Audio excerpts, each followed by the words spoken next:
Tujuan pertama karena untuk itu. Tapi tidak lama kemudian beberapa waktu menyusul datang setan. Kata setan, nenek moyang kalian itu letak gambar itu bukan untuk mengingat-ingatkan dengan jasa mereka, justru untuk didewa-dewakan, justru untuk disembah. Akhirnya itu bermula. Akhirnya dengan bisikan setan tadi itu bermula manusia mendewa-dewakan gambar dan pada akhirnya mereka sembah. Itulah asal muasal cerita menyembah manusia menyembah patung. Jadi yang pada dasarnya aslu bil asyah wal ibahah, hukum asal pada segala sesuatu itu hukum yang mubah selama tidak ada dalil yang mengatakan hukumnya haram, maka kita tidak boleh menghalalkannya. Selama tidak ada dalil yang mengatakan hukumnya halal, kita tidak boleh menghalalkannya, kecuali asal muasal segala sesuatu itu hukumnya halal menurut mazhab kita dan halal menurut mazhab ulama Hanafiyah. Jadi kalau saja gambar itu hanya setakat dipajang, diletakkan pada masa pemakaman, pada masa pengkuburan, hanya setakat nak bagi tahu inilah guru kita yang meninggal, tentu hati murid akan terbuka, hati murid dan penggemar akan tersentuh. Ya Allah, mudah-mudahan Allah terima roh guru kita, mudah-mudahan Allah menurunkan rahmat dan maghfirahnya, mudah-mudahan Allah memberikan rahmat dan keampunannya. Kalau setakat untuk yang semacam itu saja, insya Allah tidak ada masalah. Tapi kalau seandainya diletakkan di situ dan kekal di sana, ya Allah ya Arhamar Rahimin, dikhawatirkan kalau nanti sampai pada tahap pendewaan kepada gambar atau juga kepada lukisan-lukisan yang dilukis. Kalau kita berziarah ke makam Imam Syafi'i, kalau kita berziarah ke makam Syekh Qasim, yang walaupun gambar tidak ada, tapi kadang-kadang ada gambar kubah dan ada sorban di situ. Asalkan kita tidak mendewakan, tidak menyembah dan tidak memohon kepada kubur, insya Allah tidak ada masalah. Tapi tetap saja kita tidak menyarankan. Kalau ada yang semacam itu perilaku individu, itu bukan dalil. Kesalahan tadi yang meletakkan. Jadi kenapa dengan kita menyalahkan para habaib? Kenapa dengan kita menyalahkan mereka? Ini perbuatan salah. Kalau seandainya ada di kalangan kita di sini melakukan suatu kesalahan, apakah kita yang salah? Tidak. Yang salah orang yang berbuat salah. Jadi kita salahkan individu yang barangkali dia tidak paham agama atau dia tidak mengerti tentang hakikat yang sebenarnya, tapi itu dikatakan itu adalah habaib, itu adalah masalahnya habaib, itu adalah pendapatnya habaib, itu yang salah. Jadi sekali tidak ada hubungannya dengan tasyayyu, tapi sebagaimana saya katakan tadi memang ada sebagian daripada habaib yang mengasuh pahaman Syiah di Indonesia, di Singapura, mungkin juga di sini, itu saya tidak pasti. Singapura, di Indonesia itu saya pasti. Bahkan di kalangan mereka kalau berdebat pun, kalau nak berdebat dengan Syiah, siapkan strategi dulu, siapkan ilmu pengetahuannya terlebih dahulu. Sebab Syiah paling pandai dalam berdebat. Kalau pada saat dia kalah pun, dia mengaku kalah, tapi tetap dalam hatinya tidak mengaku. Kenapa? Karena dia ada taqiyah, artinya berpura-pura. 7 menit Pak. Salam terakhir. Assalamualaikum. Minta Syekh jelaskan etika Syiah. Etika. Jadi sudah yang panjang itu etika Syiah. Tadi itu. Tadi ya ada soalan. Soal itu sebelum. Jadi etika Syiah tadi tentang Quran, tentang Fatihah, tentang Al-Quran, tentang imamah, dan juga tentang para sahabat. Itu diantara daripada akidah-akidah terdapat berbeda dan juga dengan keterlambatan yang ada dengan mereka. Jadi kesimpulannya saja, kalau ingin selamat jangan sekali-kali berhadapan dengan sahabat-sahabat Rasulullah. Kalau sahabat Nabi kita jadi musuhnya nanti pada hari kiamat, baginda tidak akan membela dia, baginda tidak akan memberikan syafaat kepadanya. Kenapa? Sebab dia berhadapan dengan sahabat Nabi, berarti berhadapan dengan Rasulullah. Sahabat Nabi adalah kumpulan yang dipilih oleh Allah. Dengar, Kalau Abraha dengan pasukan atau juga dengan tentaranya, Allah Maha Kuasa untuk menghantarkan pasukan burung ababil yang membawa batu daripada neraka jahanam. Tak bolehkah Allah hantarkan pasukan atau ingatkan kepada baginda Nabi tentang kumpulan-kumpulan yang sedang bersama beliau bahwasanya mereka itu pengkhianat? Tolong. Jadi cerita ini saya nak bagi tahu, Nabi kita tuh tahu, Nabi kita tidak akan tertangkap, Nabi kita tidak akan boleh dibodohi. Banyak cerita yang mudah saja saya senang waktu kita tidak terlalu telanjang. Berakhir perang Badar, 70 yang tertawan, di antaranya Pak saudara Nabi Sayyidina Al-Abbas kita Al-Muttalib tertawan. Nabi kita kata, Abbas, ya Rasulullah, bebaskan diri kamu daripada tawanan, bayar tebusan. Bayar tebusan nak buat bagaimana? Bayar tebusan macam mana ya Rasulullah? Tebusan macam mana? Duit dah tak ada, duit. Jadi kita kata, Abbas, jujur lah, cakap yang betul, cakap yang jujur. Tak ada duit, tak boleh tebus, tak boleh buat apa-apa. Tapi kita kata, Abbas, Pak saudaraku, tidakkah Abbas berbual-bual dengan Ummul Fadl sebelum pergi ke Badar, kamu berbual-bual dengan istri kamu kata ini duit aku gali lubang, aku letakkan di bawah tangga rumah ini, duit disimpan di bawah tangga. Kalau seandainya aku balik daripada peperangan itu dengan selamat, maka uang itu akan aku ambil balik. Tapi kalau tidak, duit itu untuk anak keluarga kita. Raja sudah Abbas.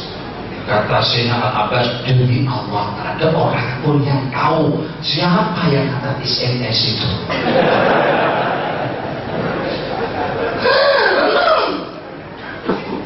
Nanti kita tak ada SMS, tak ada email, tak ada Facebook, tak ada YouTube, tak ada internet. Macam mana boleh tahu perbuatan Sayyidina Al-Abbas ibn Abdul Muttalib radhiyallahu ta'ala anhu dengan istri Ummul Fadl radhiyallahu ta'ala anha?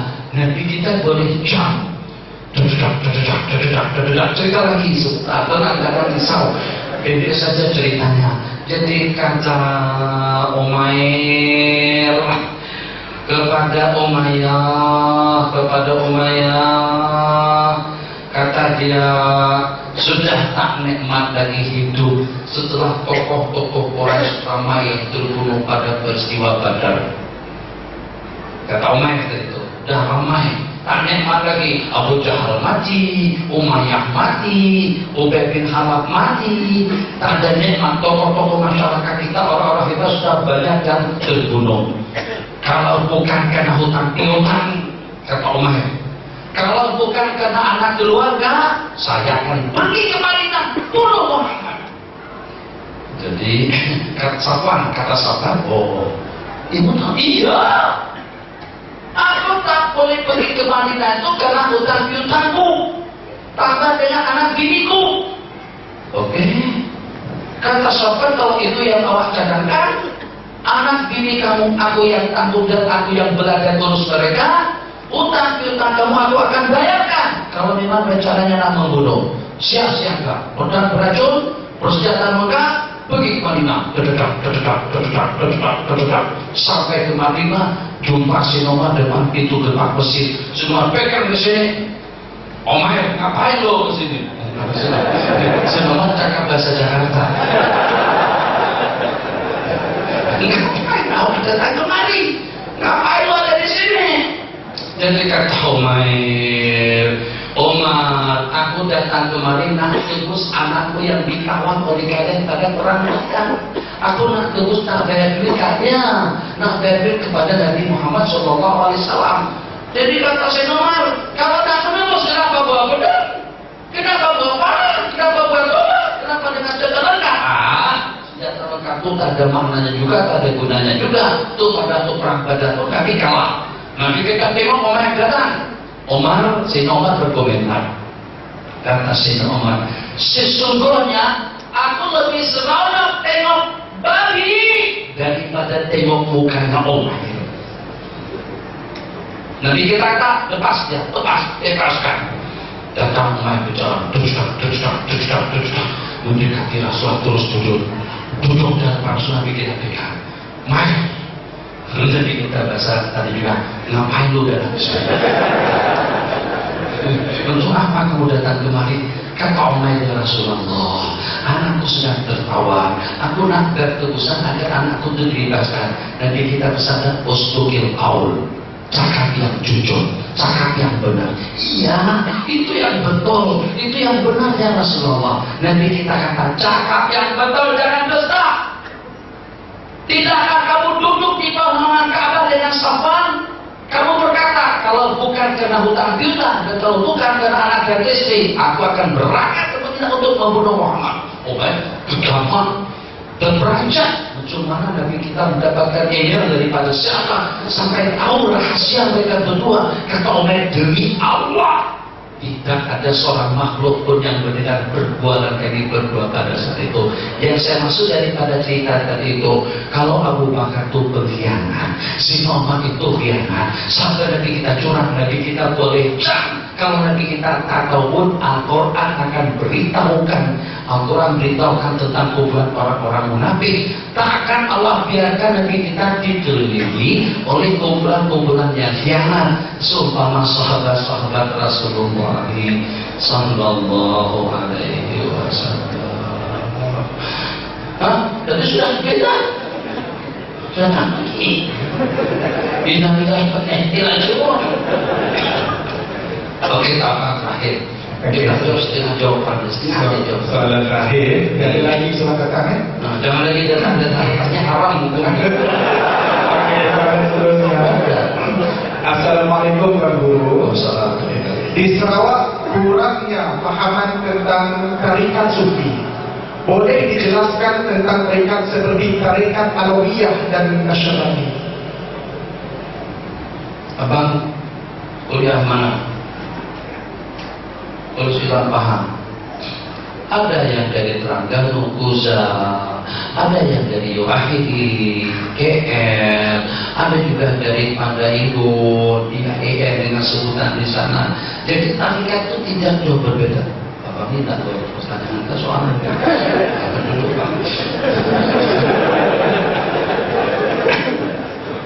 Jadi tarikat itu tidak lebih daripada metode manhaj beramal dengan amalan-amalan daripada Al-Quran dan Hadis, atau juga doa-doa daripada salafun saleh. Itu asal mana daripada tarikat.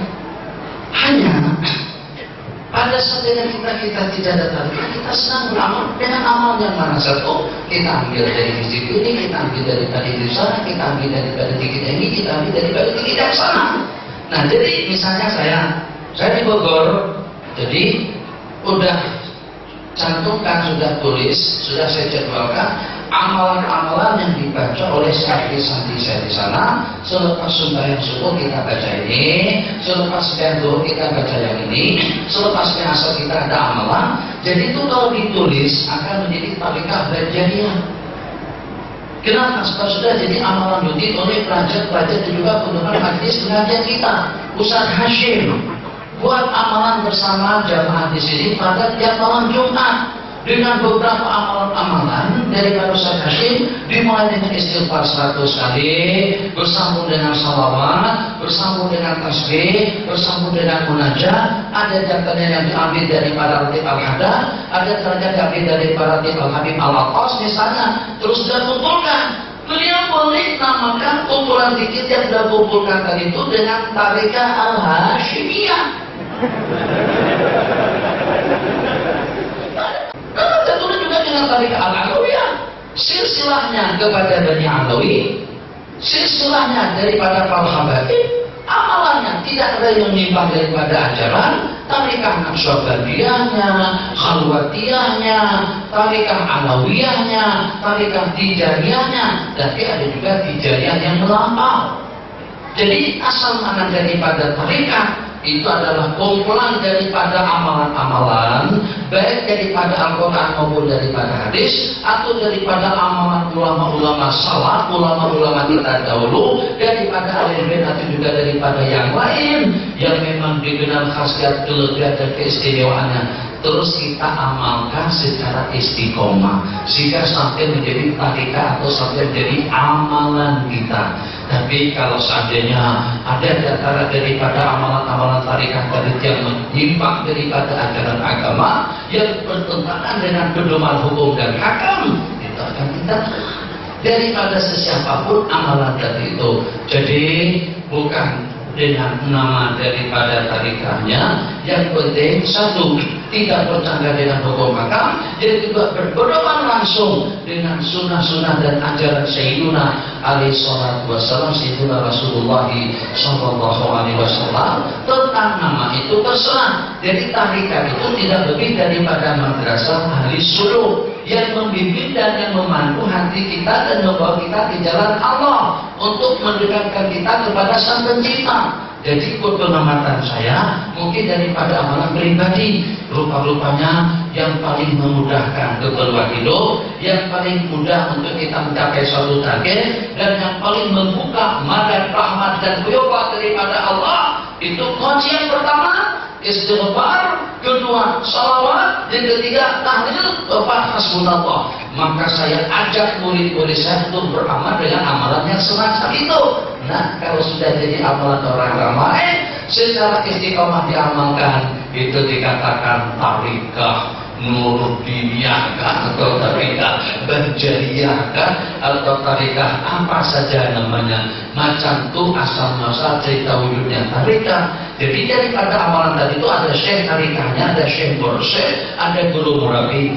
Jangan kalau macam itu kita takut kalau nanti dengan kita dibisik atau juga dirayu dan digoda oleh syaitan. Jangan, itu tidak sesuai dengan ahli tarikat. Itu orang yang ego, itu orang yang angkuh. Kita ada guru yang membimbing hati kita, yang memandu kita. Tujuannya tidak lebih daripada untuk mendekatkan diri kita kepada Allah.